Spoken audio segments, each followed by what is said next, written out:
The president of Finland, Mr. Stubb, visited Beijing. Basically, according to the readout, the first and foremost thing is economic and trade exchange improvement between the two countries. And then follow on, there is green technology and green economy collaboration between the two countries. Now this is very interesting because electric vehicles and solar panels and so on that the Europeans are putting heavy duties on in those produced in China are exactly what green is all about. Reduction of carbon emission and improving the environment and to reduce climate change. While you talk about positive collaboration in these sectors, you impose heavy duties on Chinese-made products in exactly these sectors. Seems a little contradictory, to say the least. But the situation within the EU, I think, is getting complicated as well, because there are those who are opposed to slapping heavy duties on Chinese electric vehicles, and there are those who are under political pressure actually abstain from the vote. And there are those who actually resisted by voting no against the imposition of these duties. It shows, it reflects the different levels of interest and different national interest considerations among the EU countries.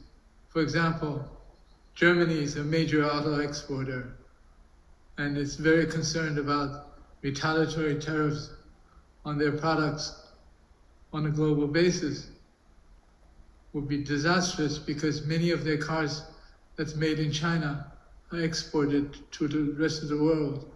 So they're quite vehement in opposing these actions of duties against the Chinese electric vehicles.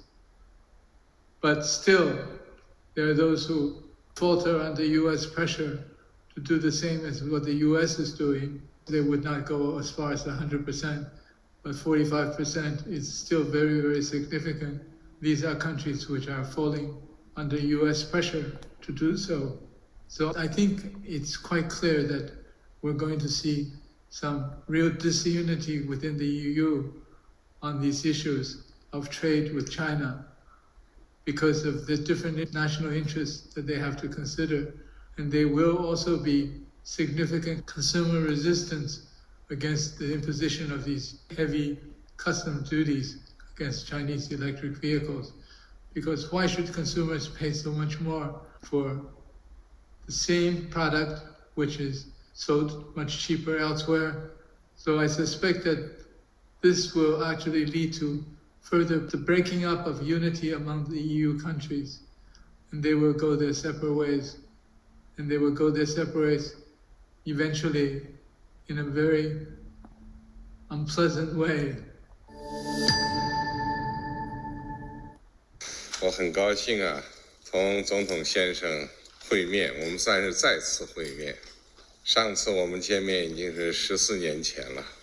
你担任总统后，将中国列为首批出访国家之一，充分体现了对中芬关系的高度重视。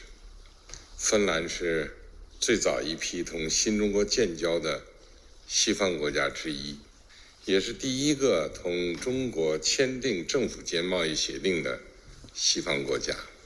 建交以来，无论国际形势如何变化，中芬始终友好相处，互尊互信，树立了国与国之间超越历史、文化、制度差异、平等交往的典范。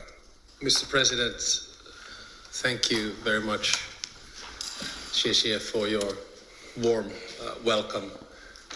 It's nice to be back. I think our first meeting here was in 2009.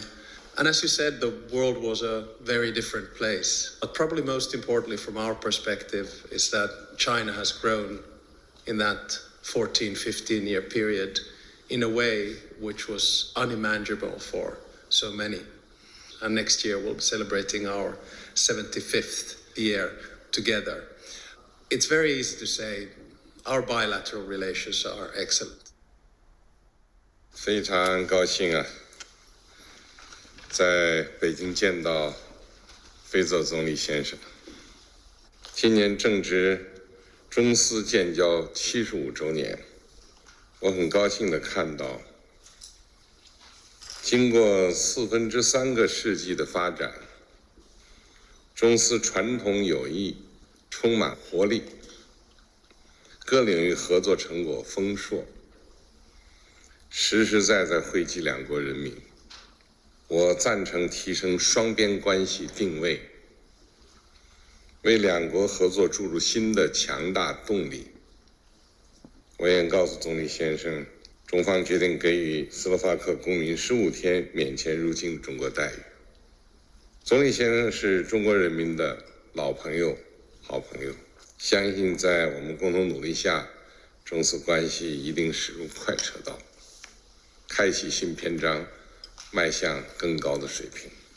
Vážený pán prezident, v slovenskej politickej scéne som presadzoval a podporoval myšlienku politiky jednej Číny a v tomto duchu mienime aj spolupracovať. Pán prezident, mám so sebou veľkú delegáciu podnikateľov zo Slovenska. Je to pravdepodobne najväčšia podnikateľská misia, aká kedy sprevádzala slovenského premiéra na zahraničnej ceste.